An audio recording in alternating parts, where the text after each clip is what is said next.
For all you dudes that ride metal handguards, you are literally trying to cut your hands off your body. These will actually break when you get hit.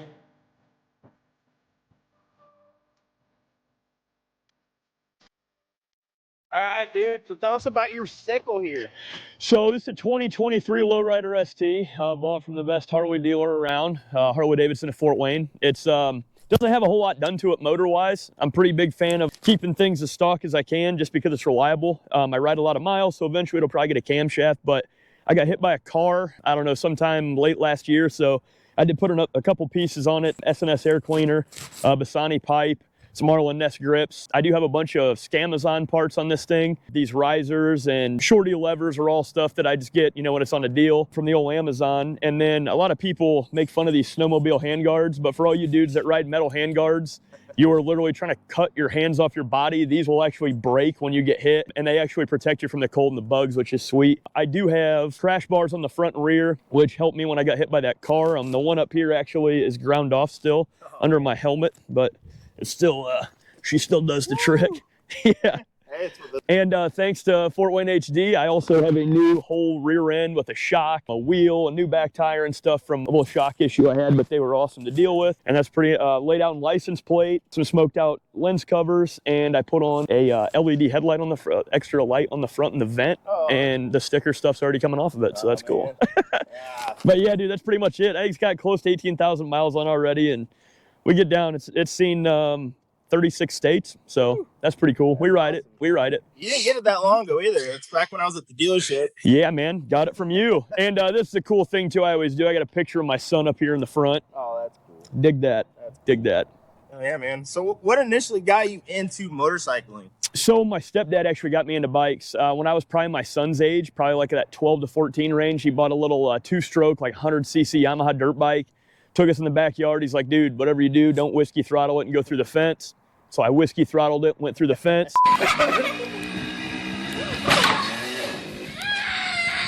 And instead of just like getting hurt or whatever, he picks me back up and he's like, dude, you got to get back on this thing. And I'm glad he did, because I was stuck ever since. Yeah. Hell yeah. Yeah. Now, you know, I'm a big advocate for mental health and things like that. Yeah, man. What does motorcycling do for you mental health wise? Oh man, it's an extreme release being on the road, especially like we were talking about today when the sun's shining for all of us out there, especially that struggle in the wintertime. Obviously, like the sunlight is going to give you natural vitamins and minerals that you need. And motorcycling does that. It just gives you like an existential release. For some people, even like religion and prayer and things, but you get on this thing and you kind of forget about any problems you have for a while. And I actually coach middle school football over at Indian Springs in Columbia City.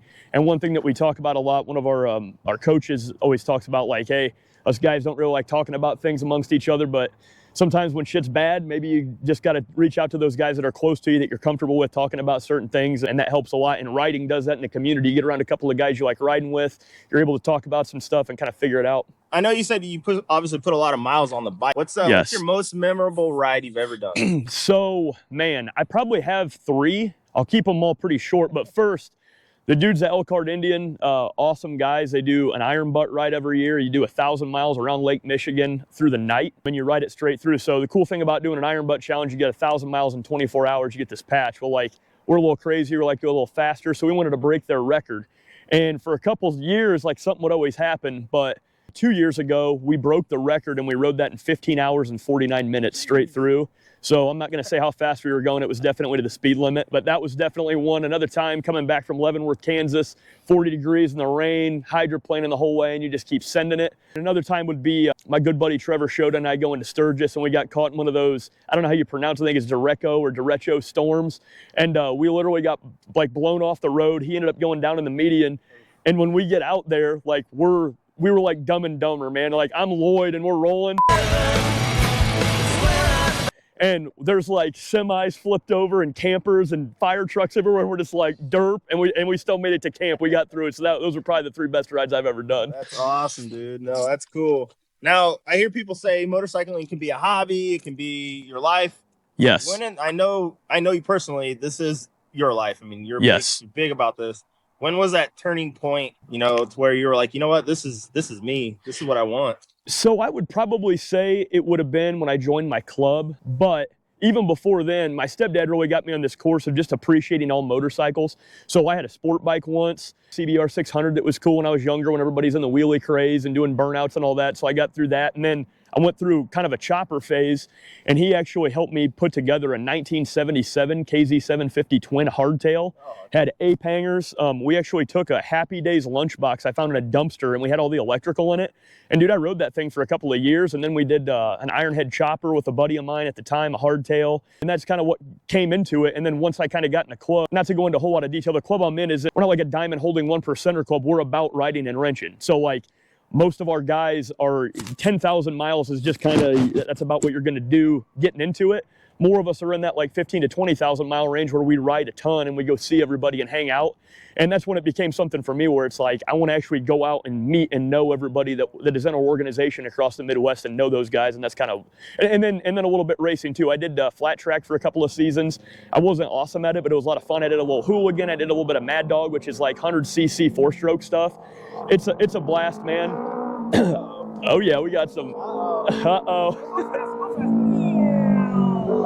But just getting on motorcycles and competing against people, whether it's dirt bikes or the drag strip or flat track or any of it, it's the ultimate adrenaline rush. I think that's the thing, man, like what you're doing right now, when motorcycles really do kind of like take over your life, you just want to be around and about them at all times. You want to be wrenching on them, you want to be talking about them, you want to be online buying parts, you want to be talking to your buddies about where your next trip's going to go, which we're doing right now, you know. Went to Laconia this year, so where are we going next? And like, that's really when it starts turning on, when you're in your late teens, early 20s, and you're like, man, this is really like, this is the lifestyle that you want to live. Yeah, it's a culture that a lot of people that don't know about can be intimidated by it, or, you know, scared to get around those types of people. Totally. But bikers are the most respectful, to be there for you kind of people.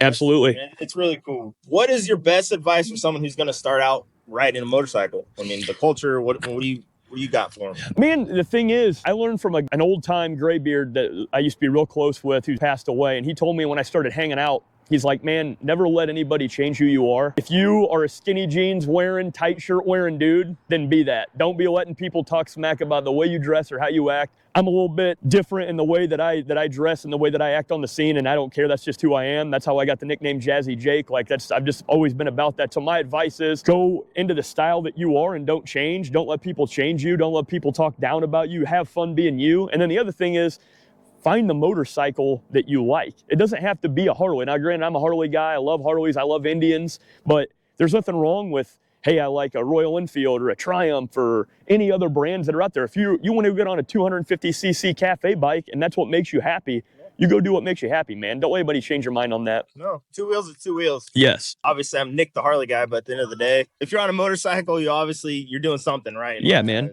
Riding essentials, okay? Now, everybody has their thing, whether you wear a helmet or not. Yes. What's something that you always either wear, have, or look out for when you're riding?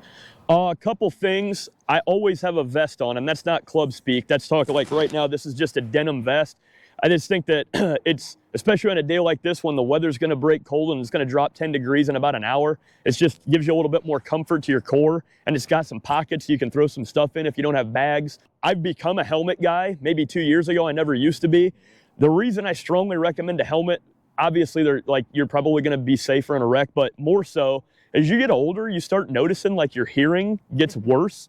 And I'm only 37, but I notice a ton. The more I wear a helmet, the better. You don't have that ringing in your ears or that buzzing, especially if you go ride 1,000 miles straight through from here to Sturgis. When you get there, your ears are popping, it's annoying, your eyes are a little watery, like all that goes away. Plus you can listen to tunes and not have to worry about messing with audio and be distracted. One other thing, I don't care who you are or what you ride, you should have some sort of toolkit on your bike. I don't care what it is. This is a 2023 motorcycle. Got my little SIG case here. And I've got a shock wrench, a flashlight, multi-chain screwdriver, tire pressure gauge, some pliers, basic wrenches, a T45 for most caliper bolts, and some sockets and a spark plug socket. Yep. You don't think a 2023 is going to break down until it does. Another little piece of advice I got from an old graybeard back in the day. Spoke wheels are cool, but mag wheels you can plug to get you to your next dealership or your next shop on the road. And I actually have had to do that just recently. You blow a tire, keep a little plug kit on, you're good to go. It's important, man. A lot of these people think, I don't need anything. It's a new bike. Dude, yeah. It's a mechanical object. Yes, everything breaks, dude. Everything breaks.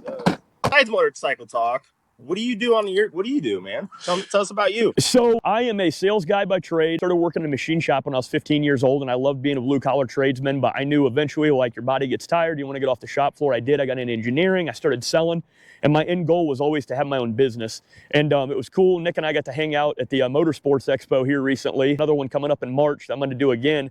And my goal has always been to be an independent mobile tool distributor. So you got your Snap-on guys and stuff like that. It's similar to that, but owned by me, selling tool brands that I sell. I'll have to have you check this out, bro. I just got a 16-foot MT45 Freightliner, so I'm out of the trailer that you saw me in, and I'm in a full-size tool truck now.